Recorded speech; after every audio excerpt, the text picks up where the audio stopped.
In this segment, we're going to talk about initial scene size up. With the initial scene size up, we're looking at what is going on the incident scene. We're looking at the different components and what we need to know before we actually make entry into a building. Now, we're going to talk about some primary objectives here. First, we're going to define initial scene size up. We want to see what does it mean and how does it affect you as a firefighter. Then we're going to determine when an initial scene size up should occur. Third, we're going to explain the components of initial scene size up. And then fourth, explain the notification process.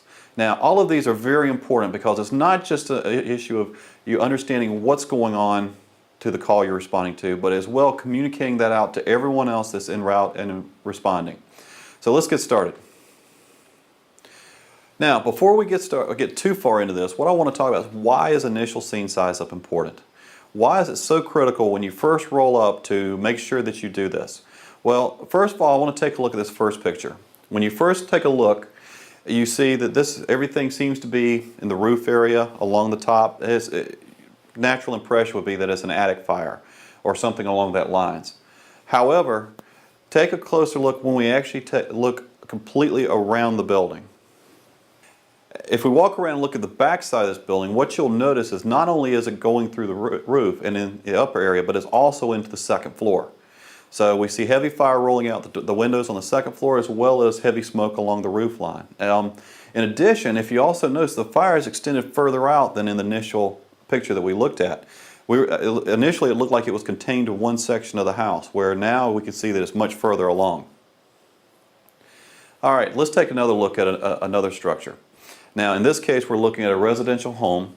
We look at the front, we see basically a one-story house, two-car garage, and what appears to be a couple of gables, but for the most part your standard home. However, when we walk around to the back side of this home, what we see now is two stories, a walkout section there coming off the basement, as well as a number of different components of the house that we need to be aware of. And so when you do your initial size up, we want to make sure that we get all the information we possibly can because of a number of factors. First is that you get a better picture of where your means of egress and evacuation is going to be. We also get a better view of where exactly is the fire and where is it going. We also get some good information overall of what we're going to be dealing with, and this is critical before a team goes in. Now, so let's take a look at some of the other topics. Alright, so we've established now why is a size up important, and particularly the initial scene size up. But what we want to also first do is come to a common definition. And this is very important. You hear this a lot in your communications classes, is that understanding common terms, common knowledge is very important, not only in the response but in discussions within the station. So we want to have a good common definition of what is an initial scene size up. And the definition I'm going to be working with is a rapid mental evaluation of various factors related to an emergency incident. This should include all angles. Now, one of the key terms that we'll hear pretty regularly is the issue of 360 size up. Now, 360 size up is a component of this, but I'm going to suggest that we expand it out not only beyond the 360, but as well what you probably learned in your company officer class or firefighter classes. Many cases they will tell you to start your size up early on around the structure. What I'm going to suggest is that you actually begin your size up at the street. And as soon as you begin making your way to the structure from the street, you want to begin collecting data and seeing what all you are going to run into with this scene. Now, one question you may be asking yourself is, how does this apply to me? And one of the critical things I hope you realize after going through this is that initial scene size up applies to everybody. Everybody's going to be taking on a role. Now, as I said, first go around, the officer is going to be walking around the seat, or whoever's in that officer role, be it a firefighter, driver, operator, or whatever the case. But size up is important to all of us because, again, each of us have the potential that we could be taking on that role within the scene. So while some of this stuff may sound specific to the fire officer, overall, what I want you to get is that it applies to everyone. Now, when we start talking about initial scene size up, we want to take a look at what are the pieces we need to be looking for. We've come to our definition. Now we want to see what are we actually, when we first get there, what are the type of things we need to consider? Now, so what I'd take a look at are several things. First, we should include what type of construction are we dealing with? Are we dealing with a situation that's balloon construction? Are we dealing with masonry? What type of construction is involved in this building that we're responding to? The second is the occupancy. Our response is going to be different if we're dealing with a commercial structure during the day compared to a commercial structure at night. We also, whether we're dealing with a commercial structure or a residential. The volume of people and potential life safety issues is much greater in that commercial structure than it is in a residential. There's more that we'll have to deal with. We're also going to take a look at the apparatus and equipment. What do we have coming? What type do we need more? Do we need to respond to all of them? Maybe we can turn some units around, or maybe we need to increase our response. So the apparatus and equipment that's coming is going to be very critical. Life hazards. Taking a look at the life hazard. What's involved here? Do we have people inside the building? Do we have people around? What type of life hazards are going to be for our people responding? What are the concerns that we need to look at for them? Is the roof stable enough at this point that we can do an interior fire attack? Are the walls? How much of the building's involved so that we can understand if it's worth making an interior attack? The next one we want to look at is water supply. What do we have for our water supply? And so, do we have hydrants? If not, do we have the ability to relay water? What water sources do we have available to us in proximity that we can use for this response? We also want to look at what type of auxiliary and aids that we may need. What are some of those additional resources that we need to have in place, or at least coming, to deal with this incident? Another thing we want to take a look at are the street aids, or street conditions. In the street conditions, are the roads wet? Are there problems there as far as just getting apparatus back and forth? Are there issues there? So we want to look at the street conditions. We also want to take a look at the accessibility to the structure that we're going to have.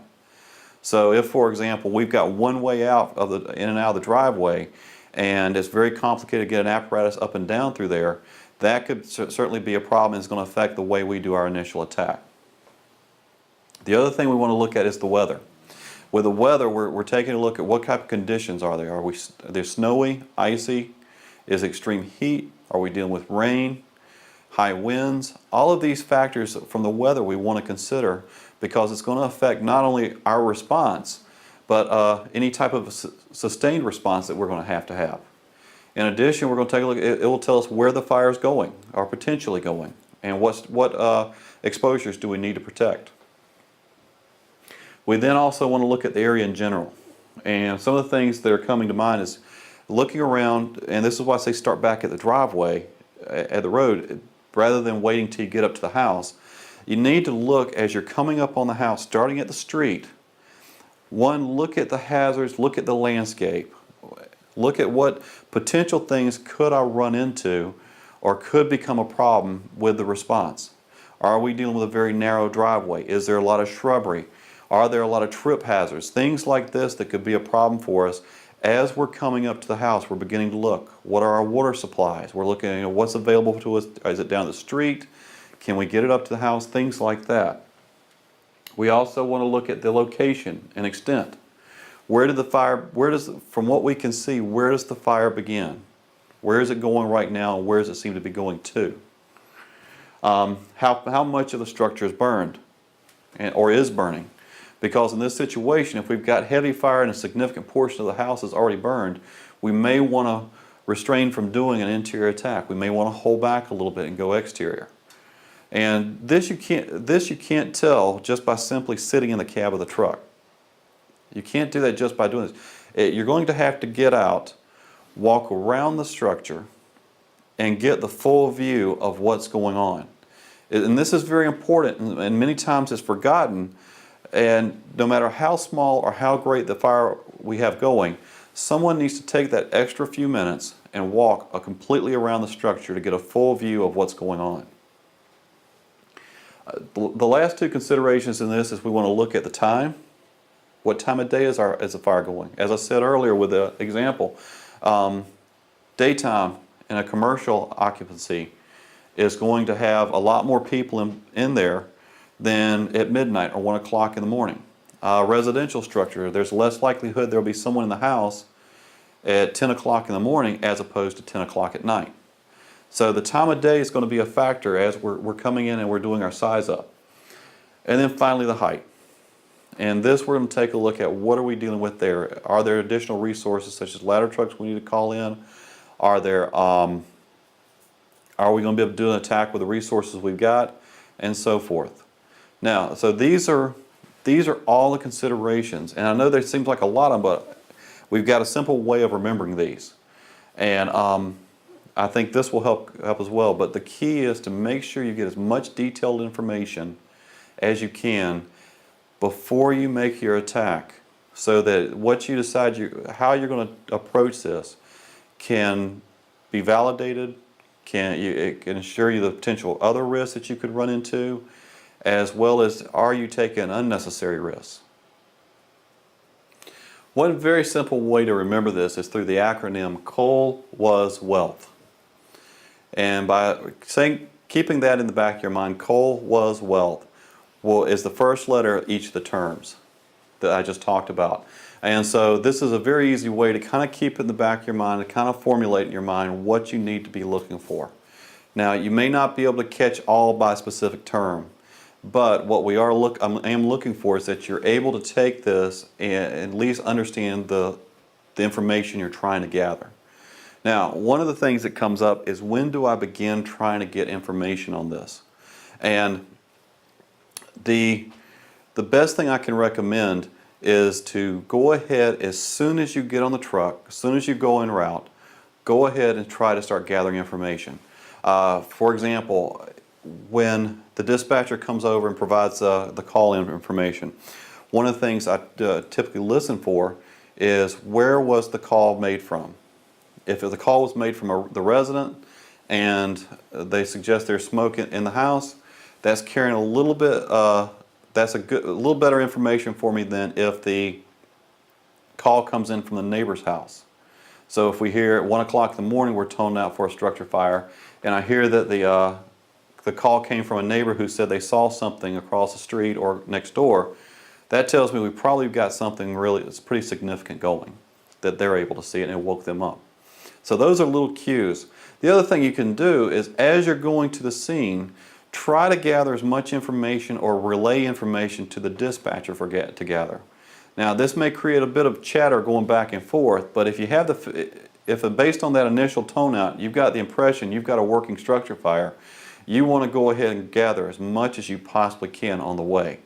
And so take advantage of the fact that the dispatcher is talking to somebody and can continue relaying that information to you as you go. All right, with this we want to take a look at, we want to simplify this down a little bit further maybe, and this will help considerably as well. When you're providing this initial scene size up, you want to be asking yourself 3 basic questions. The first one is, what do I have going on? Now, this may sound very simple on the surface, in the sense of, okay, they called us, they said it was a structure fire, they said it was a car fire, whatever the case may be, and so we know what we've got.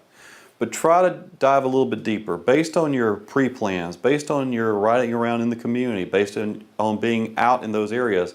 You can begin to, from your memory, take a look at some of what exactly do you have and what's going on. And so, for example, if neighborhood you were just there last week, you were called in for a structure fire there, you can try to remember, okay, which house was this? What does it look like? What style is it? How many stories? All of these questions objects we were looking at earlier, we can come back to again and see if that helps trigger some memories of what type of situation do we have going on. The second question is, how and where is it going? Now, how and where is it going? What I'm thinking of here is, how is it moving through the house? Where is it going through the structure? And what are the potential hazards I could run into? So we want to take a look at, how is this thing moving and what's going on? And again, falling back to, what do we got? So we're now beginning to pull the 2 questions together. And then the third question I want to look at is, what do I need to control it? And what this should trigger for you is, do I need to call additional apparatus? Can I handle it with what I've got? Is there any special equipment I need to have sent? And so these are different things we need to look at. So for example, if I've got a car fire and I've got a lot of fuel, maybe I can see if the nearest airport has a ARF truck they can send. You know, maybe something with foam that we can use to fight this thing. If we're dealing with an older structure, maybe instead of just using water to fight the fire, we've got a unit that's close by that we could call for that has compressed air foam. So there are a number of things we can look at on the way to the scene, and as we're doing this initial size up, to determine what do we need to bring to this. So these are some of the things that need to be rolling through your mind. What do I have going on? How and where is it going? And what do I need to do to control it? And so with that, you should be beginning to develop a pretty good plan of attack. All right, now we talked about what are the components you need to look at for a size up. One of the things we need to make sure we understand as well is not just having that information. It's being able to transmit it and send it out to everybody else responding. And this is important because keep in mind, in many cases, depending on what your department SOGs are, it's not just going to be you running to the scene. You're going to have other departments responding as well. In addition, if you are a department that responds to the scene then calls for mutual aid, more than likely if you've got something significant, the other departments are going to be listening. So you want to make sure that you are able to transmit this information effectively. Now, what are some things that should be in that initial transmission? First of all, you need to identify your unit arriving on scene. Engine 1, Kohler Engine 1, Glendale Engine 45, whatever name goes with your unit, you need to clearly identify that for the dispatch. Second, define what you have. Do you have a single-story residential structure, two-story residential structure? Do you have a commercial structure, two-story, so forth, on down the line? You kind of get the idea, but we want to make sure it's very clear and very brief what exactly do we have here on the scene. And then the third thing, and this is important for as the scene progresses, you want to go ahead and establish command. And the reason for that is that begins to tell everybody else who they need to start talking to. And this is sometimes not you don't see it done as much as it should, but once you've established that command, it begins to align everything where it's supposed to be going. People know who to contact when they want to get their assignments. And sure, it's going to change as more senior officers arrive, but you want to make sure at least it gets started from the beginning. So in our situation, based on what we're talking about, we say you identify your unit, you define what you have, and then you establish command. So an example of this would be Engine 1 on scene. We have a single-story residential structure, light smoke showing. Engine 1 will be command. And then dispatch should come back and acknowledge what you're doing. And so this doesn't load up the radio channel or doesn't load up the radio communications, because I have heard sometimes get on the radio and they give you the complete synopsis of the incident. It sounds more like a novel than just a brief description. So you want to be brief about this, but you also want to be clear.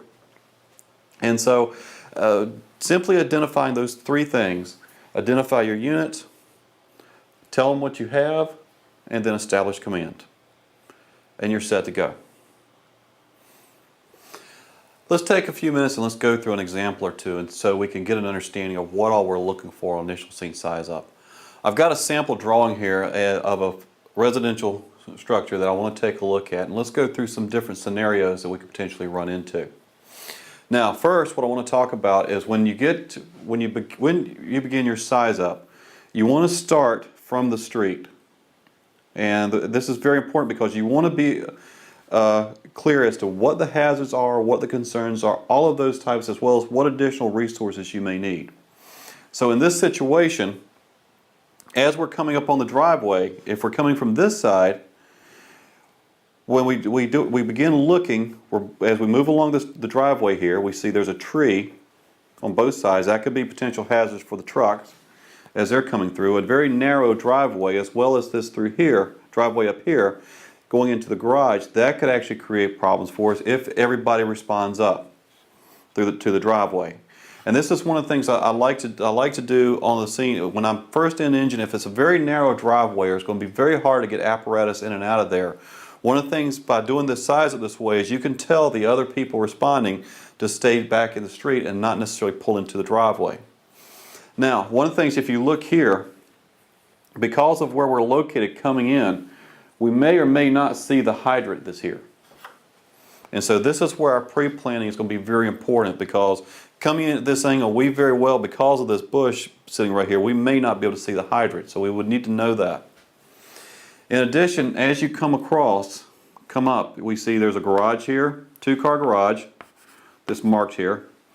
We also see there's shrubbery here that could potentially be a problem as we're getting up to the house and trying to pull hose up to the house. We look here as well, there's an entrance into the house here, this stairs. But then what we want to make sure we do before we start trying to pull line and go into the house, what we want to do is we want to make sure we do a complete 360 walk around so that we can have a pretty good idea of what we have.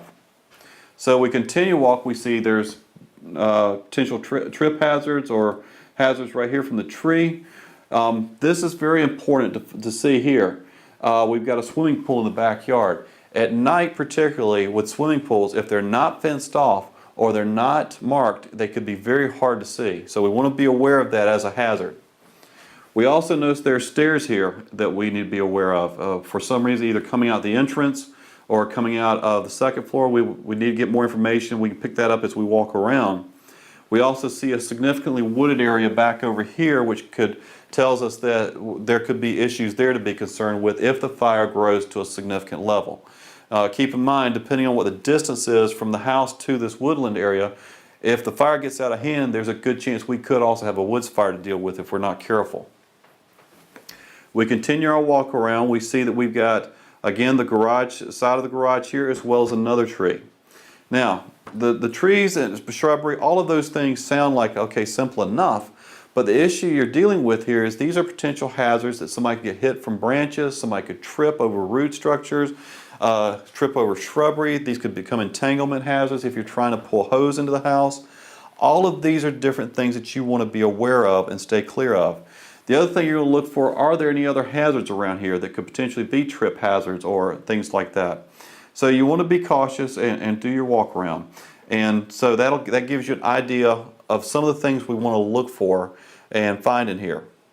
Another thing you may want to take a look at is panel boxes, electrical panels. Where are those located around here? What other sources that we would need to be aware of as we're walking around the house? So those are definitely some considerations to look at. All right, we want to take a look now at a second example. We talked about, I showed you basically how some of the things we want to look for with a walk around, but now what I want to take a look, let's get a scenario going and see what happens. In this particular situation, we have the same residential structure. However, there have been some minor changes that we want to make sure of. The second thing is that we've actually got, in this situation, we're running a garage fire. And we've got that going right now, and it's pretty, we've got flames and smoke visible in the garage. So as you come in, instead of coming in from this direction, we're going to come in now from this side. And one of the things we see immediately, obviously we've got our shrubbery that's concerned here, but when we come in, we see right off the bat we've got a hydrant right here. So we pick right up on that, and then as we progress along onto the driveway, we begin to see we've got shrubbery, trees here, shrubbery here.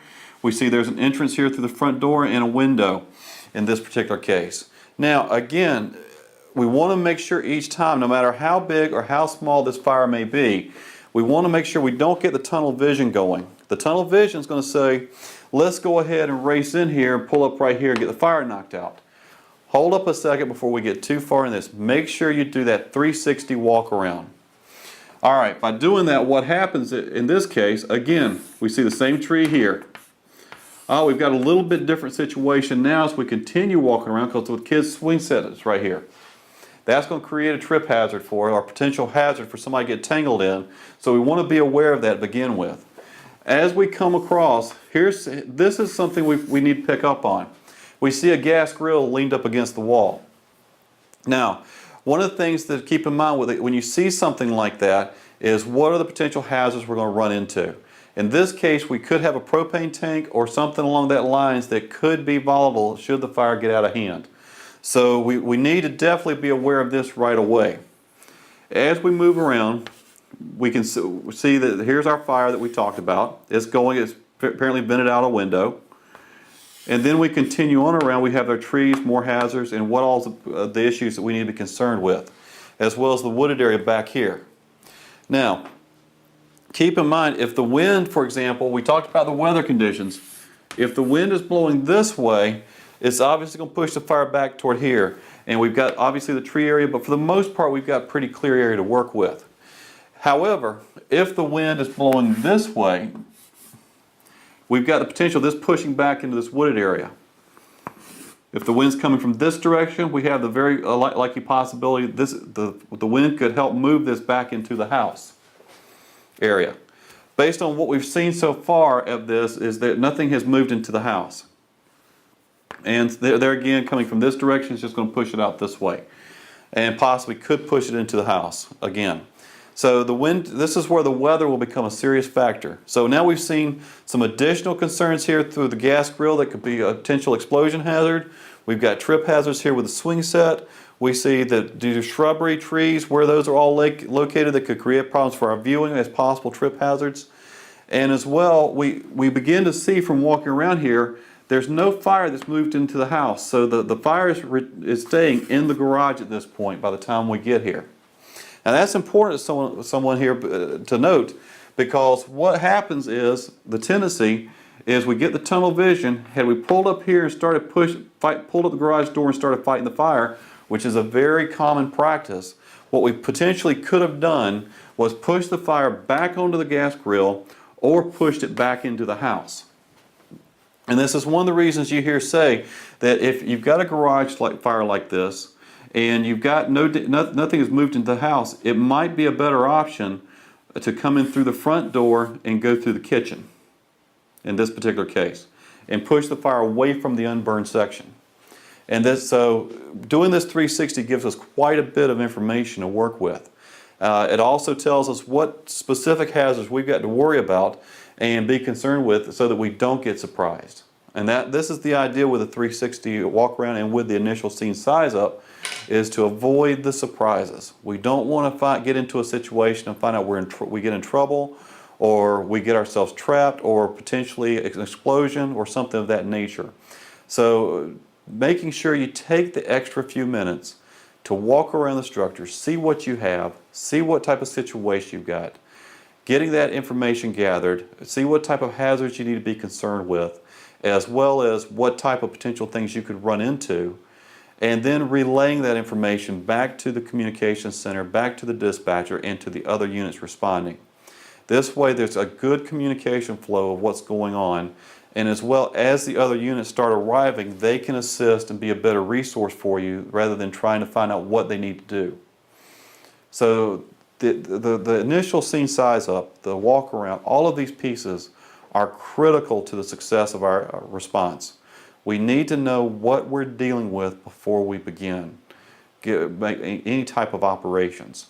We also need to be aware of what type of hazard we're running into and if we need to do an interior attack or simply back out and do an exterior. Previously, we just looked at a residential structure and some of the things that we need to keep in consideration as we're doing our size up. Now I want to take a minute and take a look at the commercial structure scenario. In the drawing we have here, we have a shopping center with a variety of stores out here that we need to be aware of. On the anchor store here, we've got a grocery store. We've got shopping carts here, light posts, loading dock off the back, and a dumpster. We've also got a hair salon, a pet store, movie rental. We've got a beauty supply place, a hobby shop, computer store, and then a drugstore over here, again with a loading dock, front entrance area. Now we've got hydrants on each side here and then back here. We've also got a dumpster, two dumpsters that are part of the facility. The rest of these are lights, and then for nighttime, and then through here is predominantly our parking. Again, going back to what we initially talked about was the issue of beginning our size up from the street. So as soon as you gain visibility of this shopping center, you want to begin looking for the concerns and issues. Now, in this case, as we begin to do our walk around, we can begin to see that we've got entrances, glass fronts on all of these. We begin to walk around, as I said, we've got a loading dock here. We've got a dumpster. We've got a hydrant. We will have doors back here, but that's about it. A dumpster here and then another loading dock. Now these are some of the things we want to make sure we're aware of. First of all, where the hydrants are located, so that we can find out, if we need to get additional water supplies, if we need to additional resources for water, we know where they'll be. These dumpsters could be potential problems depending on the fire, where the fire is, and where they are located in proximity to the building. And then we want to notice the loading docks, because again, these can be a benefit or a setback. They can be a benefit in the sense they provide an alternative way for us to be able to move large amounts of equipment into the building for fighting the fire. The other drawback is they can be fall hazards, depending on if the people know about them or not. So you can imagine, somebody comes out of the back door of the drugstore with an air pack on and bunker gear, their visibility is very limited, and they were to step off accidentally off the back of this loading dock. And there could be definitely potential problems there. Same thing with the grocery store. So we also, taking a look at these dumpsters, again, they could be potential hazards, but they could also make the situation a lot worse with whatever is stored in here. We've got covered areas here, sidewalks. These are concerns because depending on how big the fire gets, these could potentially collapse fairly quickly. As well, we want to take a look at what type of construction the other parts are, if they're concrete, which is very common, as well what type of roof construction do we have. So do we have a situation where there's potential weak roof, or a roof could collapse fairly easily when exposed to heat. So these are some of the factors we want to consider going around. And so we would continue much like we did with the residential structure. And while this may take a little bit longer to go through at this level, that's well worth, because the risks are a lot higher in something like this, because it's very easy for someone to get lost. It's very easy for someone to get the loose direction and end up going out a wrong door or a different door than they anticipated. There's opportunities here for other type of hazards as far as chemicals that could be stored, things like that could increase the level of our fire, or a number of other things to look for. So we want to take the extra time to walk completely around to notice what things we need are available to us, what information is available to us, and continue noting our dumpsters, noting where our exits are for each of these buildings off the back. Continue, yes, we see the loading dock, we see a hydrant here, and then we continue around and we've got open air. Now this is beneficial, this big parking lot, because now we know we've got a fairly good area for staging. Where in the previous example, you had a very narrow driveway, so it was very hard to get apparatus in and out of there. Where here we've got a fairly large parking lot, so we've got the ability to stage more apparatus and carefully place them in a better situation than what we had at the residential structure. And this is one of the things, as you're going through and doing your walk around, consider where you would be placing apparatus depending on the scenario you have here and what the situation may be. So that gives you an idea of what are some of the things you want to look for, and what are some of the key components you need to consider when you're dealing with this. Now let's take a look at a couple scenarios and apply what we've learned so far in the class. The first one I want to show you is we've got a dumpster fire on the back side of the grocery store in this shopping center. Now, again, it seems like a very simple call. The problem is simple call can easily turn into major calls if not addressed properly. And this is what we want to make sure of. When we come into the parking lot, we've got our response and everything, and we see we've got hydrants here. We've got a fairly open parking lot. As soon as we pull in, we're going to want to start assessing what's going on. We see multiple shops here, the glass fronts, the covered sidewalk. We see the lamp posts that are through here, and we see we've got two hydrants ready to go, and the shopping cart area. So that's just initial at the front. We continue around and continue this way. We see the loading dock, and here's where we see our fire. Now, the key is, the initial thing is we want to continue doing our going around and see what all we've got. Because one of the things that could happen, we see that we've got a small fire here, but again, what happens if suddenly everything shifts? Because, for example, again, if we've got wind coming out of this direction, there's very likely a possibility this is not going to be affected, or it's going to be affected very minimally. Same situation if the wind's coming from here. Coming from here, we could have this pushed back onto the building. And then from here, same situation. It could be pushed back on the building over here. Now consider as well, if the fire pushes back onto the building, what do we got? We've got a grocery store. It'd be interesting to see what they've got stored in the back of the grocery store. We've got a hair salon with possible chemicals there we got to deal with. A pet store here. Again, possible chemicals and possible other hazards that we could be dealing with as well. So we need to be aware of this. So we continue our quick search. We've got another hydrant here that we could use, and that may be the one that as we come around and finish our search, we may come back and say, okay, let's hit the hydrant here if we need it. So once we've done our search and our initial size up, we're going to come back and begin to deal with the fire itself. Now, one of the questions there again, looking at the wind, looking at what we've got as far as buildings and all, because see on the back side, all we probably see is brick. There may or may not be any markings. That's why it's important to come all the way around and see what's on the front. So we know this dumpster's here, but as we drive around front, we see, okay, it's backed up to a hair salon and a grocery store. So these are very important concerns to us. In actuality, this does not take that long to do.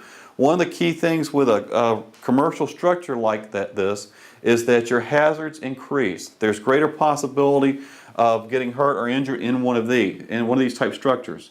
So we see, and typically with these type stores, you consider the roof construction on these are very light, so the collapse rate is going to be a lot lower. So there's going to be a good possibility if there's a good working fire in here, the roof is going to go. So we want to be aware of this. We pull back around if we need to. We catch our hydrant, we pull up. We know we don't want to push the fire back onto the building. We want to push it away from the building if possible. So we're going to set our hose lines up so that we're pushing it away from the building, and as well be able to knock down the fire fairly quickly. In our last scenario, we took a simple situation of a dumpster fire and how to apply the tactics of the initial scene size up. Now let's take it a little step further and let's deal with an actual structure in our shopping center on fire. In this case, we have one from the grocery store. In the back side of the grocery store near the loading dock, we have a fire going. Now, this time as well, we're going to be approaching from this side of the shopping center.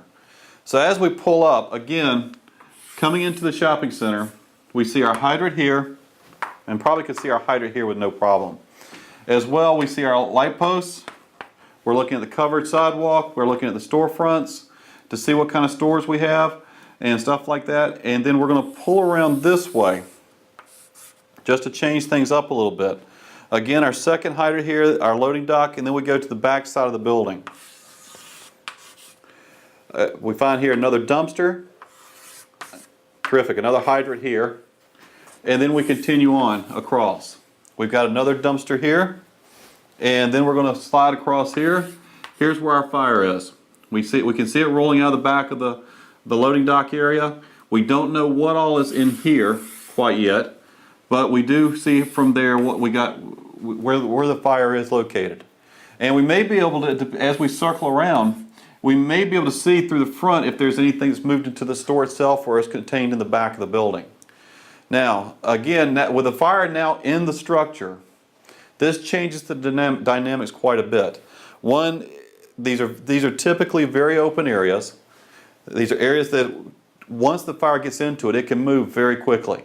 And in addition, depending on how we approach our attack with this, we could either push the fire away from the burn portion or just as easily push it into the rest of the store and further along to the shopping center. And as I want to bring up before, with the roof construction of these is that there is a greater likelihood these roofs will collapse compared to the residential structure we were looking at earlier. So these are all concerns we want to be aware of and take a look at. So we circle around, we begin, and more than likely in this case, definitely you would call for more assistance because you don't know how far this fire is going to go. You want to try to move your attack, in this case, probably through the front so that you can kind of begin pushing the fire away from the unburned section and back toward the burned section. And then from there, we keep it away from some of these areas because there again, here we have a hair salon, a pet store, both of these more than likely containing chemicals. And again, if it pushes along, there's a very good chance this could push along very quickly through the rest, depending on what they've got, if they've got fire breaks and so forth between here. So very simply, this is not a very time-consuming thing, but it is something we've got to make sure it gets done. Because had we not done this initial size up in 360, we would have noticed that we would not have picked up on all the resources, one, that are available to us, nor we recognized any of the other hazards until we actually came upon them. So this gives you an idea of what how to do your initial size up. The key as well is once you've done so, you've gone completely around the building and found out what you've got. You want to radio this back to the dispatch so that they can notify the other units and that everybody who's responding has very good information coming into the scene, as well so that they can also respond and as they're responding, get an idea of what they need to do to assist and be a part of the response effort.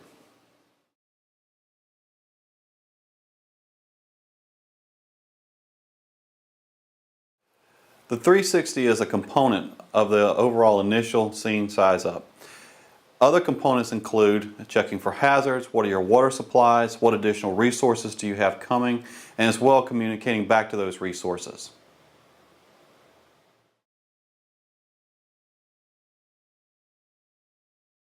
No matter what the size of the call, the type of call, or what you may be coming up on, it is always important to do a 360. This way you're fully aware of the hazards, you're fully aware of what you're going into. It's just critical that each time you roll up on the scene that you provide that 360. If you look at the national averages now, the typical structure fire, the numbers are going down.